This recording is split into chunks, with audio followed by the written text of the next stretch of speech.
everybody. My name is Eric Pappenfuss, and every week for the past 3 years on Fridays, I've been doing something where I take a couple new books that have come into the bookstore and I unveil them to the public and I tell some stories about them. And I call it Buy Day Friday because people come in, we're a used bookstore, so people come in and bring us books to sell every week, and they're always interesting books. But this is the first time I've ever done this before a live audience. Thank you for being here. And our theme today is a little different because you set the theme for me. You said we're going to watch this video with Philippa Langley, who discovered Richard III's bones under a car park in Leicester, England. And could we come up with some books that are maybe related to Richard III? And so I took the challenge and I went out and found these books. So they are new to the bookstore, but they're ones that I found rather than ones that people brought to us. Okay? You ready to see them? All right. Now, the first thing you need to know is that Richard III and our understanding of Richard III was shaped by the historians that came after Richard III. Now, I've got two books, a small one and a big one. The small one we can pass around, but this big one is probably a little too heavy. So I'm just going to tell you about it. But we have several special guests. We have Eleanor and Brooke. Eleanor, will you come up first to be our first guest? Now, Eleanor, I understand that you already know quite a bit about Richard III. If you could just tell us about Richard III in one sentence, or two sentences, what comes to mind when I say Richard III? So, when his name comes to my mind, I think of a king who was portrayed in a very villainous way when Perfect. He was really a very kind king. Oh, okay, good. So you would be a member of the Richard III Society. Yes. You believe that Richard has been maligned by all those historians that came after him, and that maybe he wasn't as bad as we think about him today. And if you go to watch Shakespeare's Richard III, which Kathy, my wife, and I got a chance to do 2 years ago, up in Stratford, Canada. We went to the Stratford Festival, and Comfiore played Richard III, and they started the Shakespeare play in Leicester, in the car park, underneath an archaeological tent, and Richard III pops out of the ground. And that's how they began Richard III, which was really pretty cool. But when you have a great actor playing Richard III, you can see that you can empathize, and people can really start to like Richard III, even though Shakespeare is one of those who is responsible for the sort of negative image of Richard III. So it really depends on who's doing the acting. Now, I brought you a book. You may not like this book, Eleanor, but this is what you call a Tudor Chronicle. This is one of the books written by the Tudors after the death of Richard III, and it tells the story from the viewpoint of those that really didn't like him. And it is basically one of the books that is responsible for the understanding of Richard as not a very good king. So I thought you could tell people. Now, Amanda's going to come a little closer here, and she's going to show the book. If you come around, can you read what the title of the book is? A Chronicle of the Kings of England. Okay, that sounds good. And I'll turn the page. So this is Charles, King Charles I. He's on the front here. Can you see how old the book is? 1684. 1684. So this book is almost 350 years old, and it was actually published. This is a later edition of the book. And now you can see that's what's called the engraved title. And now there's a title page. And in a lot of these old books, they go on and on and on with the title. You want to read a little bit more of the title just so you can see? It's from the time of the Romans' government unto the death of the King of Ames. King James, yes. King and then it goes on and on and on and on. Okay, so this is called The Chronicles of the Kings. And this book was published originally in 1640. And Shakespeare's first folio, which is the first book of Shakespeare's collected works, was published just 20 years earlier in 1620. So we're squarely in the 17th century. We're over 100 years away from the death of Richard III, but we're at the time point where historians are going to tell the story of these kings. And they're going to tell a story of King Richard, which, unfortunately, for King Richard, is not a very good story. Now, thank you, Eleanor, for reading that. Brooke, can I have you come up and tell us what we have next? Now, next we have the chapter that is on that is on King Richard. Okay, and can you read the very small text here in the margin of the book? Can you see what that says? This little bit here? I think it says the princes. Yes, the princes. Okay, and can you read the second word? What happens to the princes? It says the princes are murdered. They used to spell murdered with a TH, murdered. I don't know why, but they did. Yeah. That's why I know, it's a little hard to read. I know I gave you a trick question. It's not fair, not fair. But, so the story of Richard III begins with the murdering of the princes. Now, Eleanor, do you believe that Richard was responsible for the murdering of the princes in the tower? No, because there's already a documentary to prove against. Okay, well, all right, fair enough. Yes, well, you're very, very decided. Well, this historian certainly believed that he was.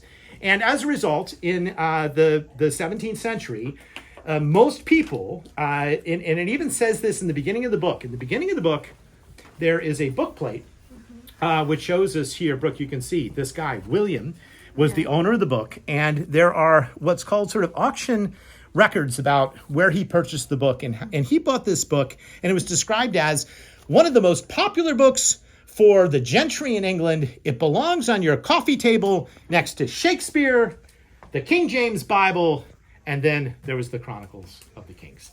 And so everybody's reading the same story. It was the story that blamed Richard, even though he may not have done it. And it ends, very interestingly, with the story of Richard's death and burial.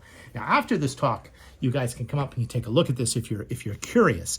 But this account is one of the clues that Philippa Langley had to know where to dig for Richard's bones. It says very clearly that he's buried in Leicester, and it does say that some say his bones are removed and then thrown into a river, but it's in parentheses, and it's sort of implied that maybe his bones weren't moved. That's just what this author had heard. And so when you watch the documentary or the Zoom call, you're gonna learn that this was one of the primary source clues which told the story of where to look, which is pretty neat. Okay? All right. Now, I have one other book, and this one we can pass around, okay? And you can hold in your hand. And this is a really, really interesting book because the front of the book has been slightly mutilated. Do you see how the front of the book has been torn out and you can't really read the title? The rest of the book is all there, but the front was. And that's because this book originally had a picture of King Charles I in it, who was the king portrayed here in the beginning. If we want to come back to that, Amanda, there he is, Charles I looking good, looked very good. Now, Charles I in the 17th century was put to death by the English people because it was believed that he was a tyrant, and Parliament took control in what's called the English Civil War. Well, this book was written by somebody who believed in Charles I and believed in kings and was a supporter of the succession of kings that went all the way from Richard III to Charles I before Parliament took control. And it had a nice big portrait of Charles I here. But after Charles I was beheaded, and he was beheaded, the guy who wrote this book was, all his copies of his book were rounded up, and a lot of them had the picture of Charles I crumpled up and ripped out. So the fact that it's ripped is actually part of its history, because at this point in time, people were very upset that he'd written a book that was pro-kings. All right, now I'm going to pass this book around. Will you pass it around? Yes. You show people this book.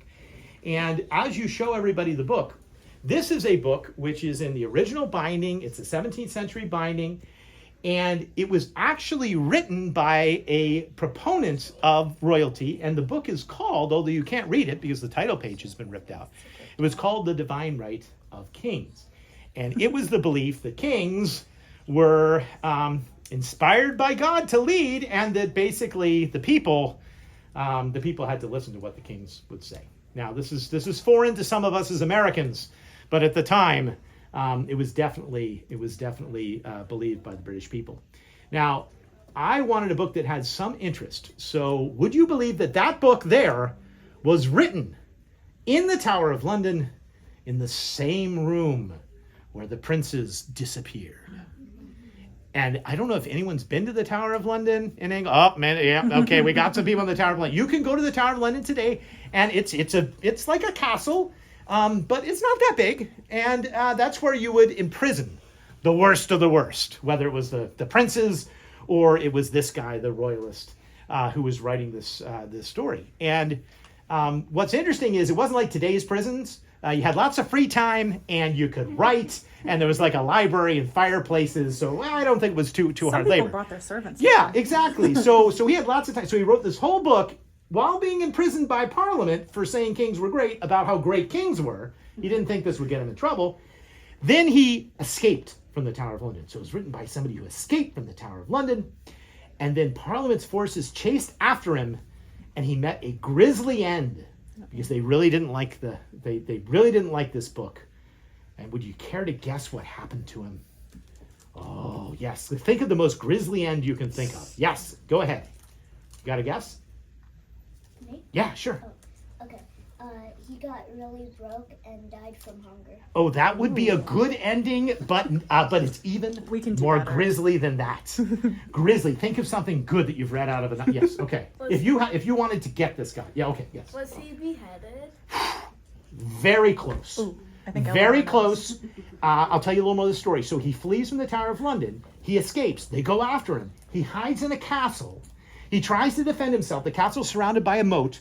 The Parliament's forces go into the castle. They chase him up to the top of the tower in the castle. And then I'm not going to say what happens because you're going to have to guess what happens when he's at the top of the tower. Yes. Pushed off? What was that? Pushed off? Yes. Even worse than being pushed off. He goes to the edge of the parapet in the tower and he tries to hold on to the top of the tower. And do you know what they do? You want to guess one more time? They stab their sword or something through his back, and he falls down. And Fantastic. Into the moat. I told you it was a grisly end. Ooh. He ends up in the moat, and then they drag him out of the moat, and they cut his head off. They do the rest. Because that's what they did. They beheaded people in those days, and that is the story of the author of that book, who dared to write about how kings were to be listened to. Wow. Okay, so pretty interesting stories. Now you can learn all these stories in old books, and if you go throughout the bookstore, you're going to find lots of old books and lots of interesting books that'll tell stories either about the British monarchy or about any topic that you could possibly imagine. Now, each week when I do this, I like to end with a funny book, okay? And in honor of Richard, I came up with a funny book. Let's see if you think it's funny, all right? You may not find it. I thought it was funny. It's called Awful Ends, the British Museum Book of Epitaphs. And do you know what an epitaph is? An epitaph is things that people would write on their grave. Now, Richard didn't get a formal burial or a formal grave, so he doesn't have a big monument. He did eventually. Eventually, that's right. But when they were searching for his body, they didn't. It says here in the book that that part of his original grave was used as a watering trough for horses. Yeah, that was also Yeah. one of the. Yeah. Oh, yeah. You know more about it too? Yeah. Since he was buried in a church, wouldn't he have had an epitaph at some point? It was just buried with the.